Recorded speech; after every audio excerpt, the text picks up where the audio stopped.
संभल के मत रखो।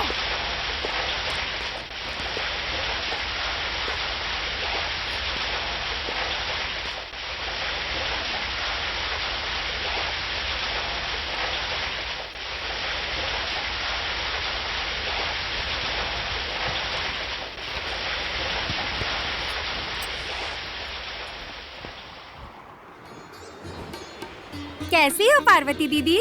अच्छी हूँ। और बहू, उसको आए तो 1 महीना हो गया लगता है। मेरी बहू तो बहुत अच्छी है। खुद की बेटी होने का गम नहीं है वो आने के बाद मुझे। रुको, उसे बुलाती हूँ। मंगला, मंगला। जी सासू माँ। इधर आ जाओ।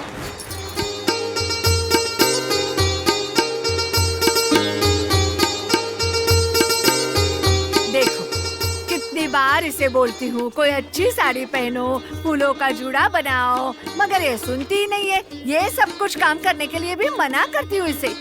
बहुत दयालु सास है तुम्हारी। अब जाओ, जाकर अच्छी सी साड़ी पहन लो। पार्वती दीदी, मैं भी निकलती हूँ, घर पे बहुत काम है।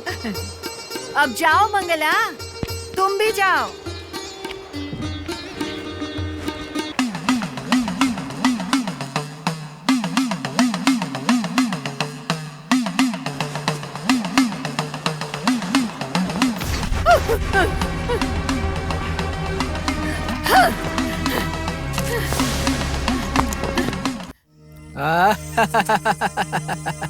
हे राजेंद्र, जैसे सास ने बोला था वैसे बहू ने नई साड़ी पहन ली।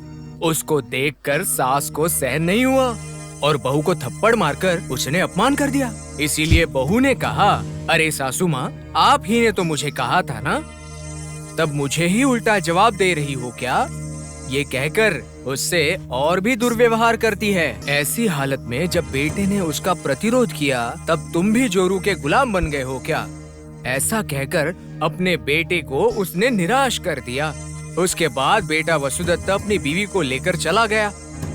बहुत दिनों तक वसुदत्त घर पे नहीं आया, मगर पार्वती को यकीन था कि वसुदत्त आज नहीं तो कल घर लौट आएगा। और एक दिन वसुदत्त जब अकेले ही घर पर लौट आया तब जो हुआ वो आगे सुनो।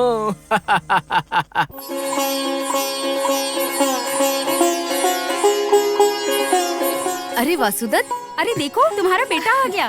मैंने बोला था ना, गाय को छोड़कर बछड़ा कितने दिन दूर रहेगा। उसको कहाँ बेच आई थी? भला तुम और तुम्हारा बेटा कभी ऐसा कर सकता है क्या? बताओ जरा।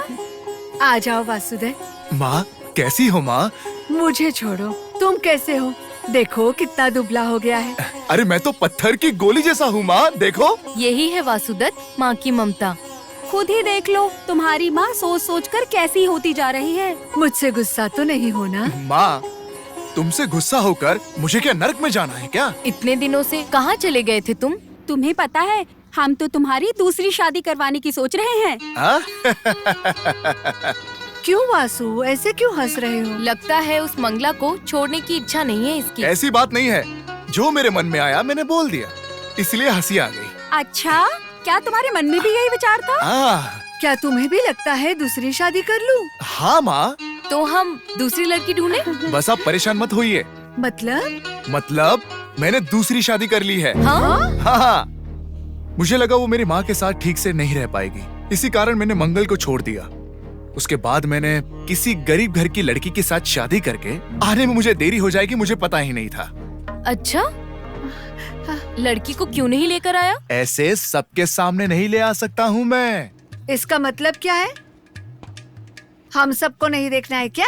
ऐसी कोई रंभा देवी मिल गई है तुम्हें? या फिर झूठ बोल रहे हो? झूठ भी नहीं, कुछ नहीं, सच यानी सच। उसकी कुंडली में एक दोष है, इसलिए और 1 महीना उसे कोई नहीं देख सकता। मतलब तब तक वो उसके मायके में ही रहेगी क्या? कोई भी नहीं देख रहा है तो वो वहाँ कैसे रहेगी? विचार करके आई तो है, मगर गांव के बाहर एक मंदिर में है। रात होते ही मैं उसे ले आऊंगा। 1 महीने तक मैं उसे कमरे में ही रखूंगा और उसे कोई भी नहीं देख सकता। तो फिर उसका खाना पीना? खाना पीना सब कुछ वही होगा। उसके बाद पूजा पाठ करके उसे बाहर बुलाना है। मैं उसका पति हूँ ना, तो मैं वहाँ रह सकता हूँ। अरे हाँ हाँ माँ, तुम जाओ और खाना बना लो माँ। ठीक है, बनाती हूँ। आ जाओ, मुझे थोड़ी सब्जी काट के दोगी? ठीक है दीदी, काट देती हूँ। पार्वती दीदी, भगवान ने आपके बेटे को सद्बुद्धि दी है, कुछ मीठा बना लीजिए। राजेंद्र, कहानी बड़ी दिलचस्प है ना? इसे और भी सुनने का मन कर रहा है ना? बेटे ने पहले से शादी कर ली है, ये सोचकर पति के अलावा उसे कोई भी नहीं देखने की शर्त रखकर उसको ले जाकर कमरे में बंद कर दिया। इस तरफ सास बहू को देखने के लिए उत्सुक हो रही थी, तो दरवाजे की फांक से देखने की कोशिश करती है। बड़े ही प्रयास के साथ उसे जो अवसर मिला है उसे वो बिल्कुल गंवाना नहीं चाहती है। अब उसका ये कुतूहल और घबराहट दोनों कहाँ तक जाते हैं, ये मैं तुम्हें सुनाता हूँ।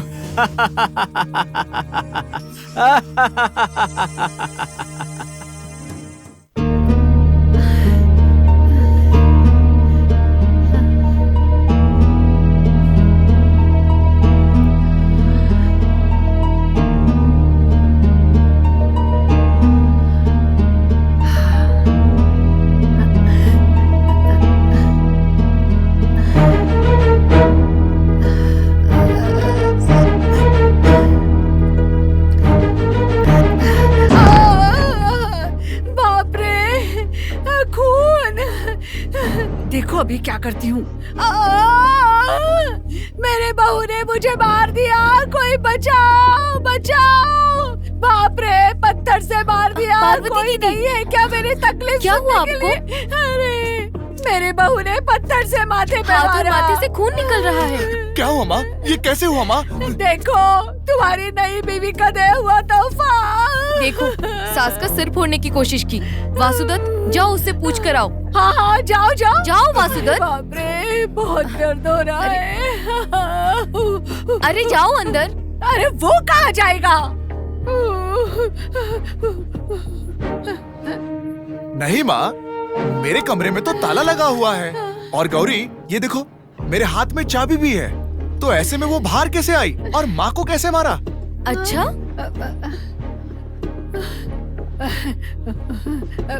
ये क्या है पार्वती दीदी?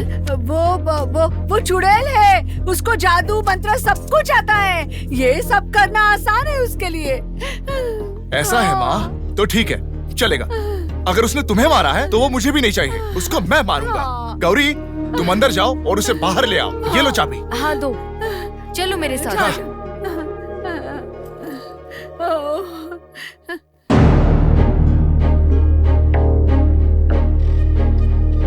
हे भगवान,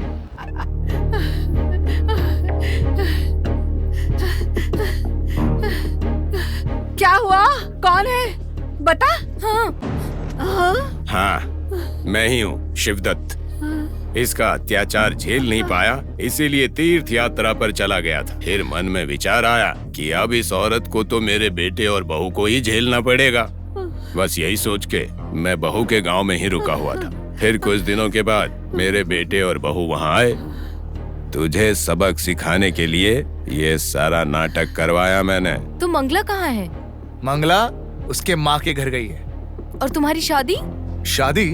मुझ में दिमाग नहीं है क्या कि मंगला जैसी बीवी छोड़ के मैं दूसरी शादी करूंगा? अच्छा, ये क्या है पार्वती दीदी? इतने अच्छे पति को भगा दिया था आपने। छी छी, मैं तो आपकी शक्ल भी नहीं देखना चाहती हूँ। वो कहते हैं ना, घर का भेदी लंका ढाए। ऐसे ही है ये। लोगों को मुसीबत में डालने की लत है इन्हें। गांव वाले जानते हैं, पर भला कोई इनसे कहेगा क्या? इसीलिए इनका असली चेहरा बाहर लाने के लिए मैंने ये वाला नाटक करवाया। पिताजी, यहाँ रुक के कोई फायदा नहीं, चलिए चलते हैं। रुकिए, कहाँ जा रहे हैं? देखो गौरी, मजदूरी करके जी सकते हैं, लेकिन इस औरत के साथ नहीं रह सकते। पार्वती दीदी, आप अकेली रह जाएंगी। माफी मांग लीजिए इन लोगों से। अकेली एक चुड़ैल की तरह रहेंगी क्या? माफी मांग लीजिए ना। छे, ऐसी औरत को माँ बोलने के लिए भी मुझे शर्म आ रही है। चलिए पिताजी। सुनो जी, मत जाओ, रुक जाओ। मुझे अपनी गलती का एहसास हो गया है। मैं अपनी बुरी लत को ठीक करूंगी, मगर आप कहीं मत जाइए। मेरी बहू बहुत अच्छी है। मैंने गलती की है, चाहे तो मैं उसके पैर पकड़कर माफी मांगती हूँ, लेकिन मुझे छोड़ के मत जाओ, मत जाओ। माफ कर दो मुझे। ठीक है, उठो। माफ कर भैया दो। जी, एक बार इन्हें माफ कर दीजिए ना। देखो, बिना किसी कारण के किसी को दुख मत दो। अगर हम किसी को प्यार देंगे तभी तो बदले में हमें भी उसका प्यार मिलेगा, है ना? मुझे गलती का एहसास हो गया है। कोई अब बात आप छोड़ के मत जाइए, मुझे छोड़ के मत संभालो अपने आप जाओ। को, कोई बात ठीक है, अब मेरी माँ सुधर गई है ना माँ?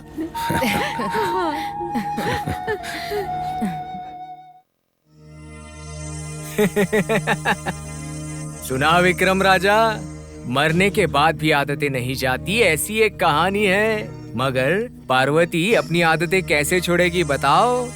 उसका कारण क्या है? इसका जवाब पता होकर भी तुमने नहीं बताया तो पता है ना, तुम्हारा सर फटकर 1000 टुकड़े हो जाएंगे।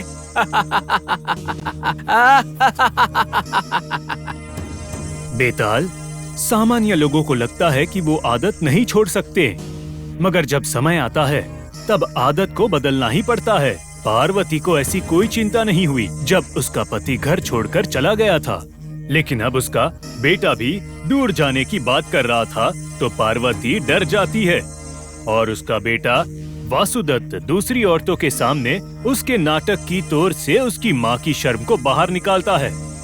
तब कोई और नाटक ना करने की स्थिति आ जाती है। पति और बेटा दूर होने के बाद जहाँ भी रहती वहाँ पे भी किसी से अंदर नहीं मिलेगी, ये बात पार्वती को पता चलती है।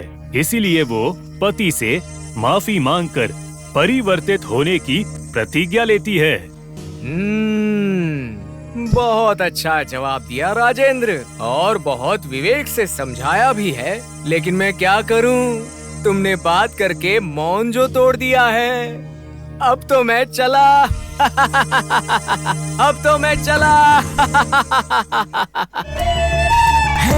सुनो आज सब तुम ये मुझसे कहानी, विक्रम बेताल की कहानी, विक्रम बेताल की कहानी।